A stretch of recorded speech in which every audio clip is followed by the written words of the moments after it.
that comes into the playoffs with 3 straight victories, courtesy of Jong Baloria and the Batangas Rhum Masters, taking on the team with the longest losing streak coming into the playoffs in Davao. That's Coach Chola barking out some instructions for this baseline inbound. It's Baloria. Nice fake. Jong pulls up. And he scores. One dribble pull-up para dito kay Jong Baloria. Good way to... Coach Chola Villanueva behind Hernandez, Ablaza, and Panyamogan. You do know that Jong Baloria can actually offer a lot more. So medyo nagtitipid pa si Jong. Tough shot by Keith Agovida. That's not an easy shot to make. That was off a spin, well defended. The route that they're gunning for.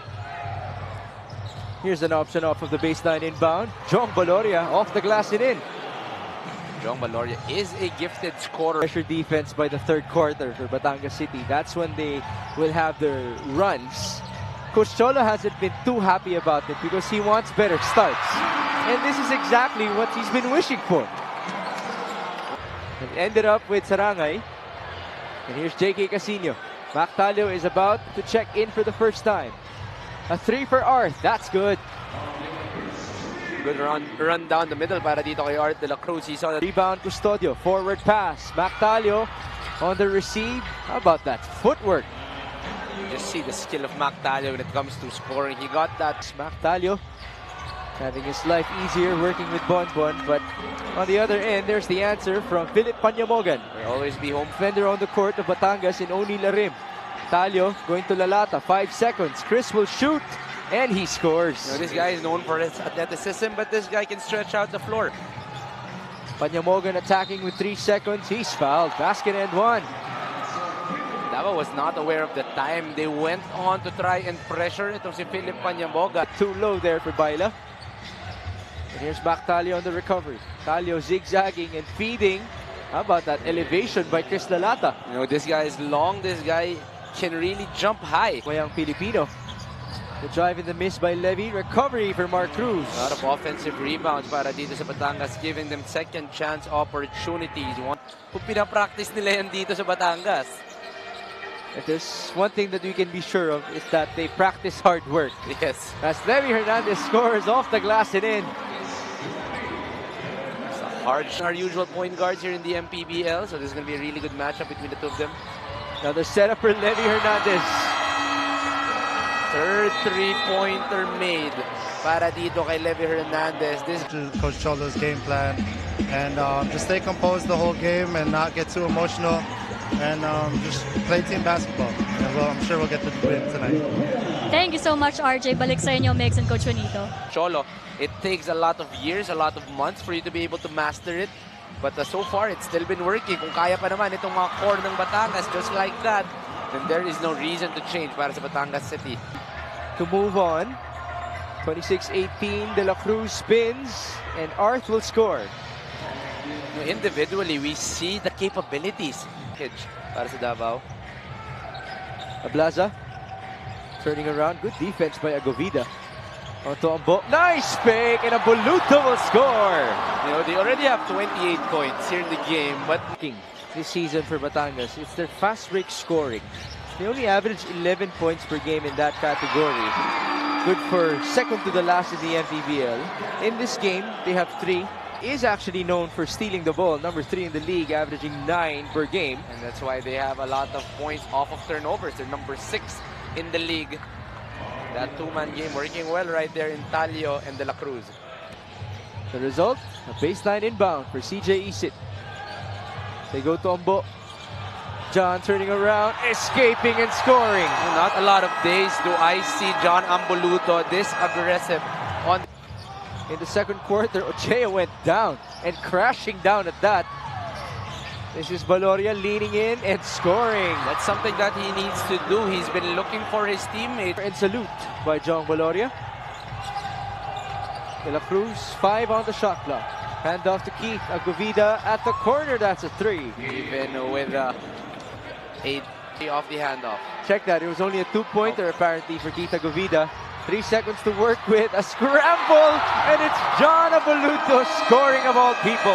Right place, right time. John Amboluto off that scramble. Usually depends on the reads yes. for defensive possession, which is the total system of Coach Cholo Villanueva as De La Cruz scores for Davao. And this is what that we have in the MPBL. And of course, shout out to Ton, our original floor director, as it is a three-pointer for Kenneth Ighalo.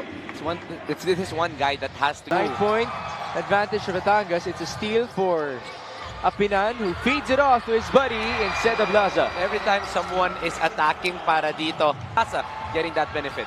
Here's Jong Baloria.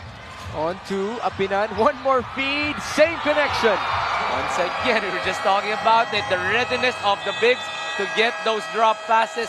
Apinan and Ablaza have Teammate. Here's Dalata against Ablaza. 7 on the shot clock. Bonbon Custodio. Dribble pull-up and the make. It's a hard shot galing dito kay Bonbon Custodio, but he does have that size advantage. Against Bonbon Custodio. Baloria feeds. Ablaza will score. And Ablaza has been hot either from the inside or the outside. Custodio kick out. Ighalo. Couple of dribbles. The leaner and the bucket.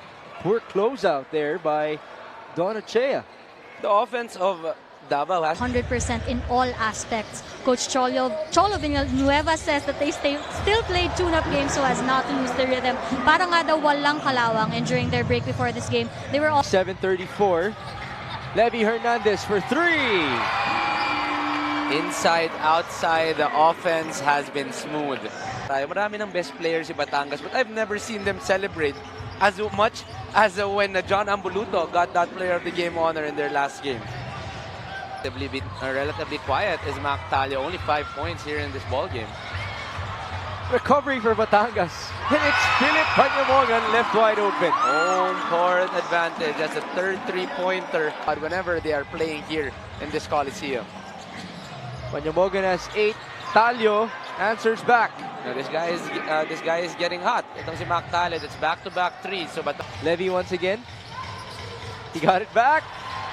And rightfully so, he answers with a 3. And that is why Kita Govida tries to deny the basketball off of Philip got the mismatch. He continues to dance. What will he do? Panyamogan up and under. Oh! That's why he wanted the switch. Itong si Philip Panyamogan. He knew a lot of hesitations, but eventually, if it works, why not? But now, this is working for Mac Talio. His three-point shooting in the third frame. That's a third. Under 50 seconds in the third. Levy Hernandez, heat check. 6 threes in this game for Sniper de Mexico. And they just know that he was... No handoff. Matched up against Bonbon.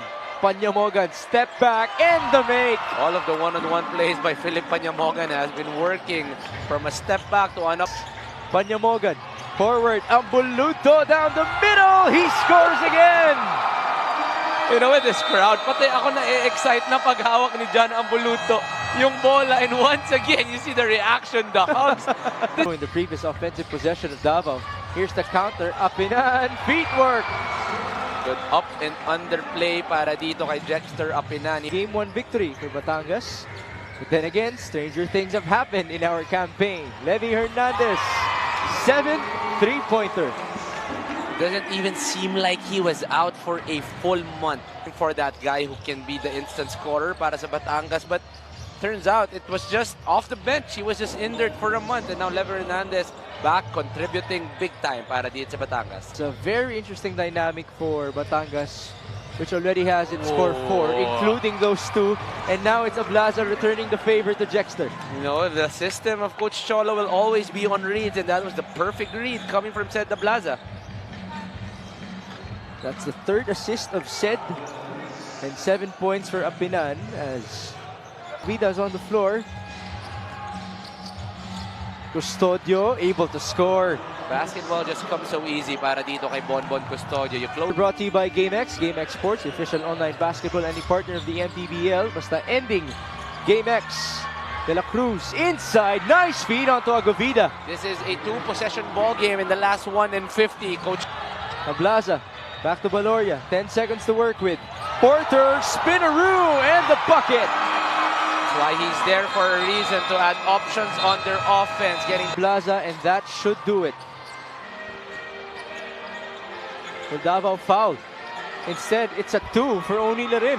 Oni Larim, quick to see that there was no one going down, securing the win para dito sa Batangas. 10-point victory for Batangas, duplicating the regular season win. This final score is brought to you by GameX, GameX Sports, official online basketball and partner of the MPBL. Basta ending GameX.